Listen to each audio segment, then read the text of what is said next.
¿Esta melodía te resulta familiar? Si es así, probablemente seas venezolano o tengas algún nexo con la música venezolana. Se trata del Diablo Suelto, la obra más popular del compositor zuliano Heraclio Fernández. Una pieza que ha soportado el paso de los años y que perdura en el tiempo como un himno de la música tradicional venezolana.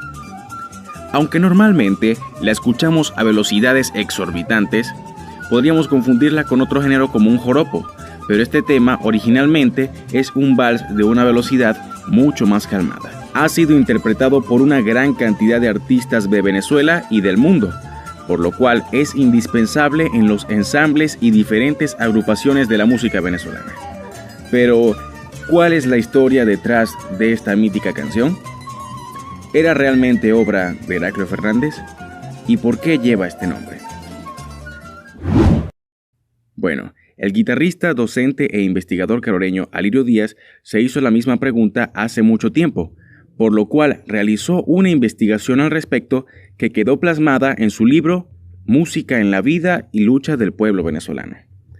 La curiosidad de averiguar más sobre el origen de este vals surge cuando el maestro Alirio Díaz escucha una grabación del tema interpretado por el pianista Evencio Castellanos y posteriormente otra pieza del mismo Heraclio Fernández llamada Ecos del Corazón. El marcado contraste entre estas dos composiciones llamó mucho la atención de Alirio Díaz, que inmediatamente se vio en la tarea de descubrir más sobre esta pieza y la personalidad de su autor, a quien su propio padre definía como el ser más raro de todos los habidos y por haber. Heraclio fue hijo de Trinidad Noya y Manuel María Fernández, capitán de navío que también se desempeñó en las letras, el periodismo y la música. Procedente de Maracaibo, el capitán fue también encargado de la capitanía del puerto en La Guaira y además hizo vida periodística en Caracas. Este cambio de ámbito le permitió a Manuel influenciar positivamente a sus hijos Heraclio y Manuel María, que también se desempeñaron de gran manera en el medio artístico y periodístico.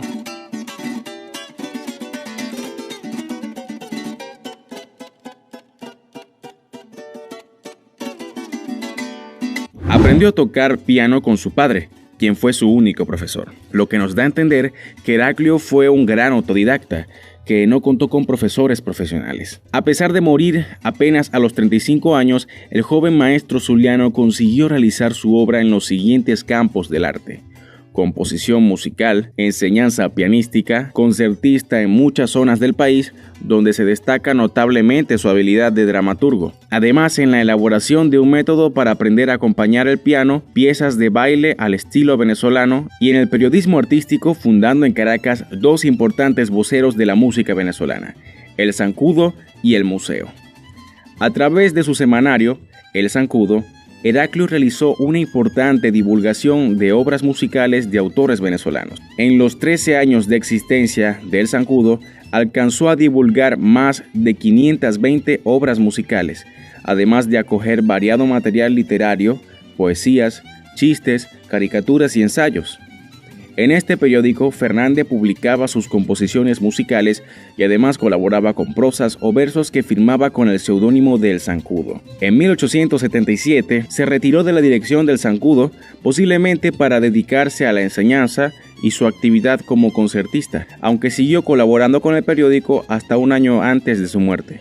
Heraclio supo sacarle provecho a la moda pianística de su época, demostrando toda su capacidad creativa con sus composiciones repletas de sentimiento popular, quizás debido a su condición de autodidacta. También fue reconocido por su habilidad pianística y sus numerosas piezas para piano a 4 manos, es decir, 2 personas tocando el mismo piano, las cuales le brindaron mucha popularidad en aquella época. En el tiempo en el que El Diablo Suelto vio la luz, existían varios periódicos con el mismo nombre del vals en el país, pero llama especialmente la atención el periódico El Diablo Suelto en la ciudad de Caracas, contemporáneo al nacimiento de la pieza. Esto sugirió la idea de que Heraclio Fernández, en sus andanzas como periodista, podría haberse inspirado en este vocero para crear la pieza. Esta duda fue aclarada cuando Alirio Díaz encontró la primera edición de este vals por accidente en una venta de libros viejos en Caracas. Aquí podemos apreciar la reproducción que incluyó Alirio en su libro.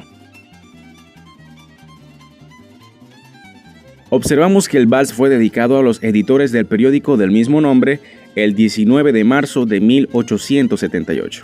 Existen algunas diferencias en la partitura original y la versión que todos conocemos popularmente. Podemos apreciar estas diferencias mucho mejor si las comparamos.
Al volverse parte del folclore, cada intérprete le añadía su propio estilo y la tradición popular fue moldeando detalles. Aún así, resulta asombroso que la esencia de este vals que compuso Heraclio Fernández se mantuviera con su armonía original por tantos años e intérpretes de por medio.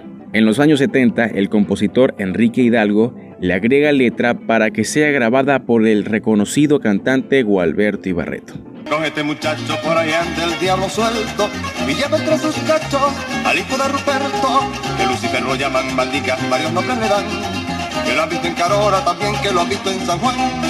A diferencia de otros bailes de salón, el diablo suelto llega a las calles, los ranchos y se vuelve indispensable en las fiestas populares, transformándose en un himno de nuestra música.